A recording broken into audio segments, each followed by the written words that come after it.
Hey friends, Jonathan Neal here, and today I wanted to talk about money.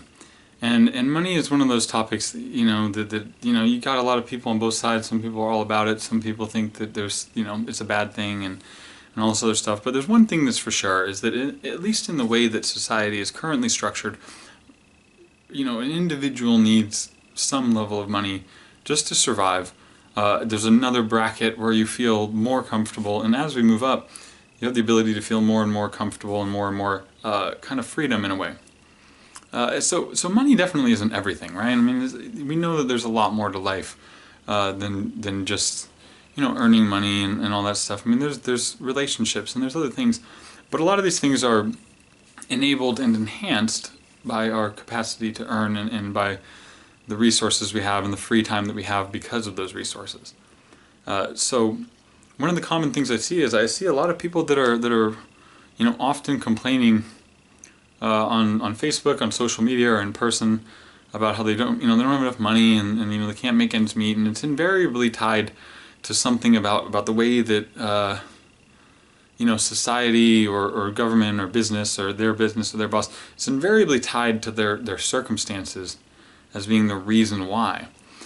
And there's a lot of circumstances that do hold a lot of people back. I'm not going to even try to say that everyone starts from a level playing field. There's a lot of people that start in bad situations, that have gotten themselves in bad situations, and that might be their reality right now. But all I'm saying is that there's always something that can be done. And if we really examine our lives, we can, we might not be able to change. There's some things in life you cannot change, but there are definitely things that you can do that can bring change to your life. No matter what level you're at, there's things, especially in this day and age, there's an access to information that you have that is beyond anything in any other time in human history that we're aware of. So, I use this as an example. A lot of the people that I see that for instance on social media, on Facebook or something, that are talking about how they don't have enough money, or there's every once in a while something about like, I don't know what we're gonna do about this, we don't have any money, car broke down, kid's sick, I'm sick, I can't go to work, and that's a lot of stress, and we often feel like that's just the way it is.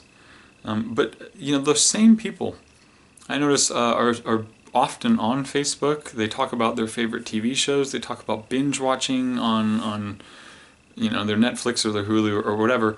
And I'm not here to say that again, like, TV or watching or entertainment is bad. But if you're in a situation where you really feel that you need more, I need to be earning more money, I need to feel more secure, I need to be able to care for my family and my friends, and I need to have more free time, and I need to not be worried about the next time I get sick, I'm going to go bankrupt or be homeless. Those things are really ruin your state of mind and your appreciation for life. So, entertainment's fine, but most people use entertainment as an escape from the reality that they're currently in. And that's not really entertainment. That's escapism. Now, entertainment's when, like, I'm already fulfilled, I'm happy, I'm serene, I'm in a good state of mind, and then I go watch something that's fun or funny, and that's entertainment, because that's boosting me higher. It's not just, I'm low, so I'm trying to get to normal using, books or media or social media or movies or whatever to try to, like, take me to a higher state of happiness. And, when we use it as a band-aid rather than as an entertainment, we kind of lose a lot of the value of the thing. So my point being this, that, sacrifice some of what you call entertainment today. Just take an honest journal of how much time in this week you spend the next coming week, that you spend from Sunday to Sunday.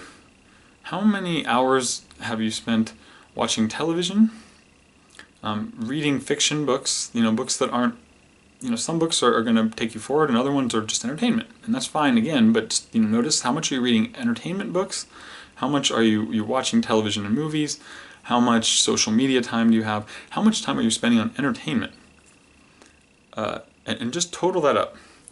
And then at the end of that week, whatever number you come up with, I would even say take half of that number and then just imagine that if you still spend some time on entertainment, I'm not even saying cut it out, but if you spend some time on entertainment, but you just cut it in half, and you took the other half of the time to study, whatever it is you do for a career, to study more for that. To study more about money management, how to better manage your money, economics, and home economics and stuff like that. To study for something that you want to do. Maybe you're in a job that you don't really care about and you'd love to do something else.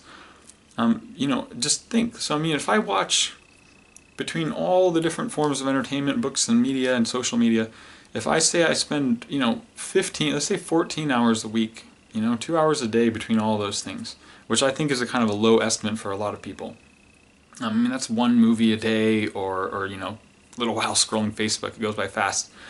And so say you had 14 hours a week, that's 7 hours a week that you could be studying something for your profession, something for a new profession, something about how to manage your money better, something about how to generate other sources of income. And just and then imagine take those hours, and then see, so that's 7 hours a week in a month. That's we got 28 hours.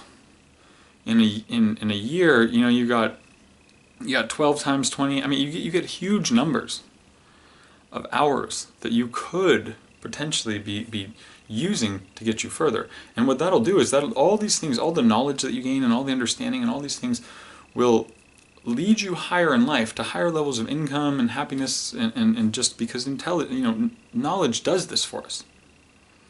It elevates us, and it elevates our ability to relate to ourselves and others, and our ability to earn, and all these other things. So, for now, I would suggest just try the experiment of just keeping track for now how much time you spend in a week, and then take half of that time and devote half of that time the next week to studying something that you feel will actually take you forward.